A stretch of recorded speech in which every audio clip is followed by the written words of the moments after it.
Hello guys, welcome to current affairs पांडा।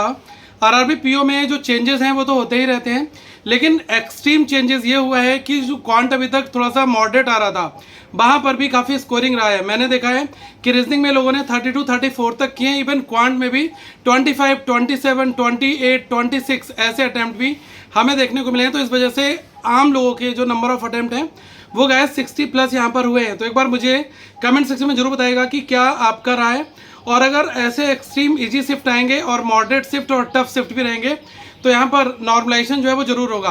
अब आप ये सोचिएगा कि अगर 3 कैंडिडेट हैं, यहाँ पर एक कैंडिडेट के मार्क्स 10 आउट ऑफ केवल 3 आए हुए हैं, एक ऐसा कैंडिडेट है जिसके मार्क्स 10 आउट ऑफ 7 हैं, और एक ऐसा कैंडिडेट जिसके 10 आउट ऑफ 8 आए हुए हैं। तो इस सिचुएशन में जो नॉर्मलाइजेशन है वो कैसे, डिफरेंस गैप कैसे फुलफिल होता है आप देखिएगा। पहला कैंडिडेट जिसके केवल 3 मार्क्स आए हैं, दूसरा कैंडिडेट के 7 हैं, तीसरे के आपके 9 मार्क्स हैं। तो 9 और 7 16, 16 और 3 19, ये कितने हो गए 19 मार्क्स। अब इनका एवरेज निकालोगे तो 19/3 अगर आप करोगे तो लगभग 6 पॉइंट समथिंग कुछ आएगा। तो आप देखिएगा कि जिसके 3 नंबर है ना, उसके तो स्केलिंग 6 तक होगी, और जिसका स्कोर जो है 9 है उसकी भी 6 के आसपास में स्केलिंग की जाएगी।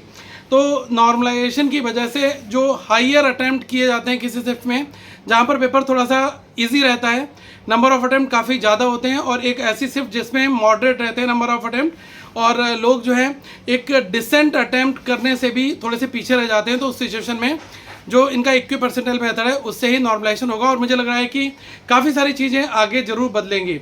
बट अगर आप एक्यूरेसी का पूरा ध्यान रखते हैं तो मुझे लग रहा है कि इन चीज़ों पर आपको बेनिफिट ज़रूर मिलता है।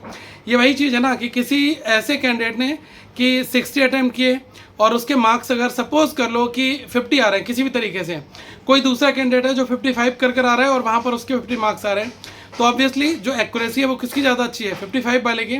तो ऐसी सिचुएशन में उसको एडवांटेज तो गैस मिलता ही है। तो मेरा बार बार आपको यही कहना है कि कोई भी एग्ज़ाम आप दो, लेकिन आप एक्यूरेसी का आपको बहुत अच्छे से ध्यान रखना ही है, ठीक है। और एग्ज़ाम होने के बाद आरआरबी पीओ मेंस के लिए आप लोग तैयारी स्टार्ट कर दो।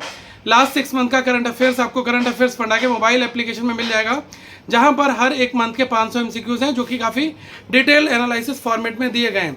और एक बार मुझे सेकंड शिफ्ट के नंबर ऑफ अटेम्प्ट जरूर नीचे कमेंट सेक्शन में बताना कि आपका कैसा क्या रहा है, और बाकी एक डीप एनालिसिस में at the end of evening जरूर आपके साथ लेकर आऊँगा। Thank you so much, have a good day to all of you once again guys.